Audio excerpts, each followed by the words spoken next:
Hi Year 4, it's Mr Tomlinson here. I hope you've had a really good week and you've managed to do some of the home learning. It's been quite a while since I read a chapter of Emma Carroll's Secrets to the Sun King, so I thought I'd read another one for you today and then ask you some questions to go with this chapter. So we'd finished chapter 18. The children had been on their way to try and find the tomb, and they've just found out that the guards that watch and look after Tutankhamun's tomb carry guns, so they're a bit like, oh gosh. Okay, so this is chapter 19. It's quite a long chapter, but enjoy and there'll be some questions to go with it. Guns? My jaw dropped. What, with bullets and everything? They are loaded, yes, Pepe said quietly. I glanced at Tulip, at Oz. I'd already put them through enough. This was extra danger we didn't need. What do we do now? Tulip whispered. Pepe raised a finger. Be quiet. I did, on tiptoe, straining my ears. The guard's footsteps above us got fainter, stopped, started again, and thankfully were gone. All I could hear was the desert. It wasn't like being down by the river, which buzzed with insects and people. Up here, where there was nothing but rocks and sand, the silence made your ears hum. I'd never known a place quite like it, though that wasn't what Pepe meant.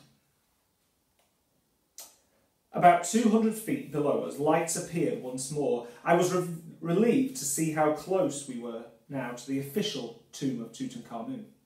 Pepe's route had almost brought us back to the spot we'd started from, only this time we were seeing the carter dig from above. They're coming out of the tomb, Oz hissed.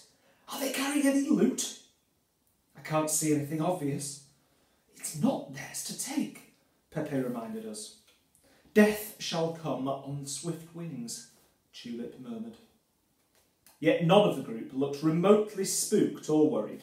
Even from up here, I could sense their excitement. Mr. Carter had an arm round Pecky's shoulders. Lady Evelyn had taken her hat off and was holding her head, like she was stunned.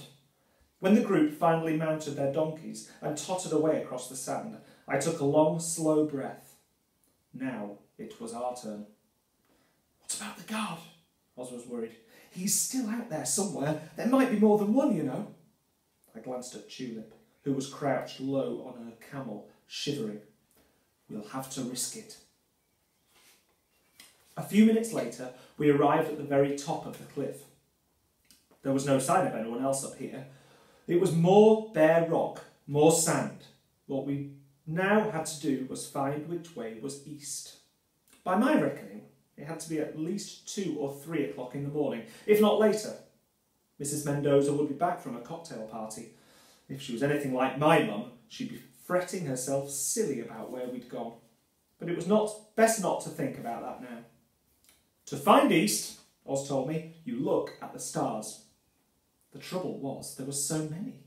Oz was scratching his head, looking confused. That's Venus. There. No, wait. It might be that one, or is that Jupiter? That's Pepe, I told him. Meanwhile, Tulip had slid off her camel and was peering intently at something on the ground. She picked it up, holding it suspiciously at arm's length. Look at this. It was a notebook, like the ones Mrs. Mendoza used, covered in that funny dots and dashes writing reporters did incredibly quickly. It wasn't wrinkled or dirty either. Someone must have only recently dropped it. That man we saw just now, it's got to be his, Tulip said excitedly. I wonder if he's been watching Howard Carter too. You think he's a reporter, not a guard? I asked. Hopefully, because it'd mean we weren't about to get shot at least. Before she could answer, Tulip threw up all over Oz's shoes. After that, she agreed to lie down, in the shelter of a heap of rocks. Pepe made her a pillow from his scarf. Chaplin, who I think had taken a shine to Tulip, dropped down nearby. Charlie stayed standing, swishing his tail like he was in very deep thought. Together we worked out where Venus was in the sky. Sunrise will be in an hour or so, Pepe seemed to think. Oz, shoeless and rather miffed, admitted Pepe knew more about stars than he did. Once we'd found east, we started looking for a tomb entrance. I still had in my head the official one we'd seen down in the valley, which was set into the rock like a bunker. Back in England, Grandad had also shown me pictures of the Ramesses tombs, whose entrances were wider than the front door at the Winter Palace. But we weren't looking for an official tomb, I reminded myself. We were searching for something so small and quiet it might easily be mistaken for a hole in the hillside or the resting place of an ordinary boy. There was a ledge that ran just below the top of the cliff for 10, maybe 20 yards. In daylight, the views out over the valley from here would probably be terrific. It was as good a place to look as any, though at first glance there was nothing there, just more rock. More boulders to step around. Behind me, Pepe said something I didn't catch. Sorry? I turned around a bit too fast. My right foot slipped off the ledge. Arms whirling, I fought to keep my balance. But everything was in the wrong place and there was nothing to hold on to but air. I panicked. Grab the rock! Pepe yelled, waving frantically at a boulder that stood between us. Just as I felt myself tipping over the edge, I latched onto it. First with one arm, then the other, I squatted, hugging the boulder for dear life. When I finally felt safe enough, I fumbled to check my satchel was still there. It was, thank goodness. It was then I felt air against my cheek. It came from the boulder, just once, and was warm like somebody's breath. I was also aware of a shift inside of me, as if my head was clearing, or I'd just stretched my tired legs. No, that wasn't it. Not quite. It was the absolute opposite of the gloomy, heavy feeling I'd dragged around ever since Grandad fell ill. When Lysandra guessed what Maya had done with Kaiki's heart, she'd said it was like a lock opening. It was the best way I could think of describing it too. Pepe, I said, trying to stay calm. Can you come here a sec? We were more careful this time. Oz was under strict instructions to keep way back from the edge. The boulder wasn't much bigger than a motor car tyre, but it took both Pepe and me to move it even a little way. Behind it was an opening. It was small, cupboard door size probably. We crouched around it, trying to peer inside. But when I reached in with my arm, I couldn't feel the end of it, and if anything it seemed to get wider further along. It's the size for one person, Pepe said. I'm the smallest, Oz pointed out. And the youngest, I reminded him. Your sister would go berserk if anything happened to you. Aren't we a team? He asked, sounding upset. I looked at him. He was standing just back from the ledge, big-eyed, springy-haired. The boy who never went to school or spoke to strangers, here on a mountainside in Egypt in the middle of the night. He still wasn't one for hugs, mind you, so I patted his arm. We are a team, I told him. None of us would have done this on our own. He sniffed. But, shh, I stopped him. This last bit I'm doing for my Grandad, all right? Stay with your sister. I won't be long. Have a quick drink. Hands stuffed into his pockets, Oz picked his way back along the ledge. Pepe, though, didn't. I haven't inquired till now what exactly you are doing, English girl, he said, folding his arms, but the time has come for me to ask. All I did was open my satchel and take out the jar. Even though it was still dark, I sensed the jar's powers, its gleam of gold, the Anubis head, the heavy, important weight of it. 22 years ago, an Egyptian boy had stumbled across Kaiki's tomb and the jar inside it. Very soon, he regretted what he'd found. And out of nowhere, I thought of what Dad had said that day I'd stood up for Tulip in school. Being English didn't give me the right to sort out other people's problems, not when they could solve them themselves. Here, I handed the jar to Pepe. We're returning it to where it belongs. He did look amazed, I'll give him that. Even more so when I mentioned what was inside, wrapped in an old linen, and what Lysandra told us about the boy, Pharaoh, whose official tomb Mr. Carter was feverishly exploring directly below us in the valley. For a very long moment, Pepe held the jar to his chest. His heart, he murmured, like he couldn't quite believe it, and who could blame him? When he'd recovered, There was a new determination in his face. He tucked the jar inside his gown. "Let's begin," he said, and, crouching down, climbed in through the opening. I followed. Crawling inside was the easy bit. I went on my belly, using my elbows to crawl along, until the passage was wide and tall enough that I could get up on my hands and knees. Pepe must have gone fast, because I lost him immediately. The quiet in here was thicker even than the quiet outside. All I could hear was the blood thumping in my ears. I was shaking a little, from tiredness, from the unbelievable thrill that this was it. I was here. Then I got my first surprise. I expected the passage to keep going horizontally into the hillside. It didn't. Whoa! I was falling. Not far, thankfully. I landed with a jarring thump on what felt like a step down. With my outstretched foot, I could feel more steps cut into the rock. It was then, a little way below me, I saw a light. "Pepe!" I called out. "It's me," he answered. "These steps are risky. Here, have the torch." As Oz would have predicted, the torch was on the blink. There was just enough dim light to see steps spiralling downwards. Though not in a logical way as a staircase would, these took you by surprise. Pepe was just ahead of me, treading slowly and carefully. It took every ounce of my concentration not to stumble into him. Some of the steps were shallow, some deep. One was so far from the next that you had to leap to get to it. By the time we reached the bottom, my legs felt like string. The torch went out. The darkness was thick and total. Not spooky exactly, but rather queer.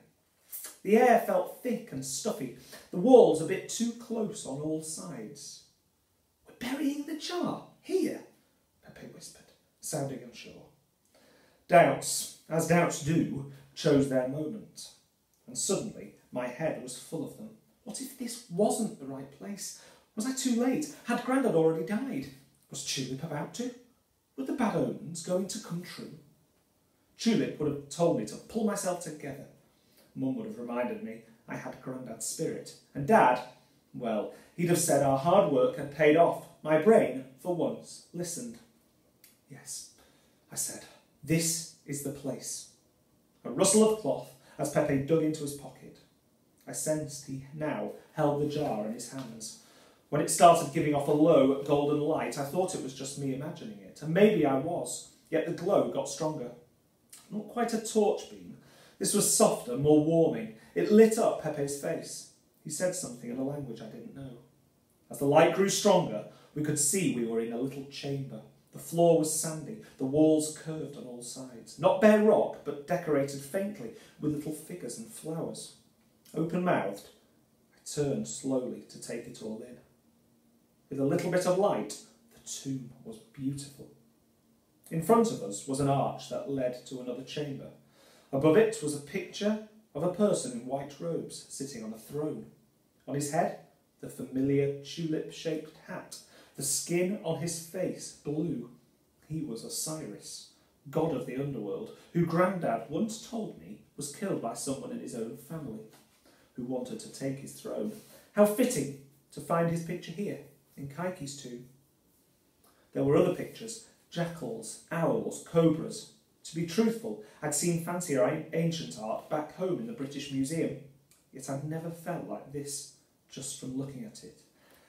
Seeing it here in Egypt, where it was supposed to be, meant something deeper, a connection, a sort of tingling in my chest. There was no gold, no lapis, apart from what Pepe held in his hand. I wondered what Mr. Carter would make of this little place. Whether if he saw it now, he'd think it important enough to dig up and document. But then, maybe that was the point. The tomb was private. It was the burial place for a beloved friend. What I really hoped, most of all, was that when Pepe and I climbed the steps out of here, no one would ever come down here again. Yet one thing didn't add up. Maya said he'd chosen the spot for its position because it would catch the sun.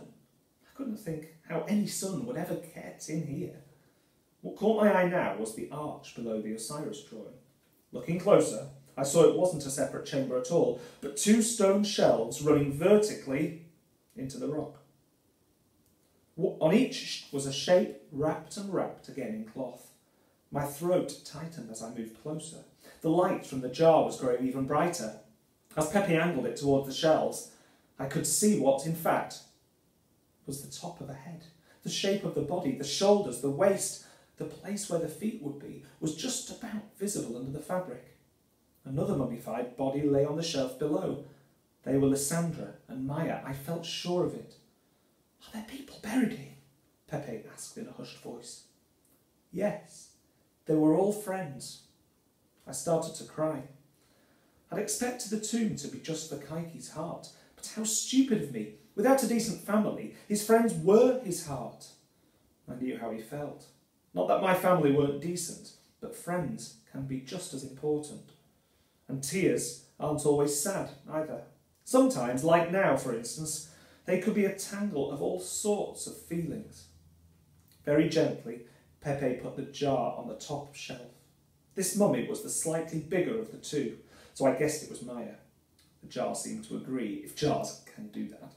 The light dimmed a little. It flickered, and then with a fizzing, spitting sound, went out. We waited. I didn't know exactly what I expected to happen, but I didn't think somehow that this was the end.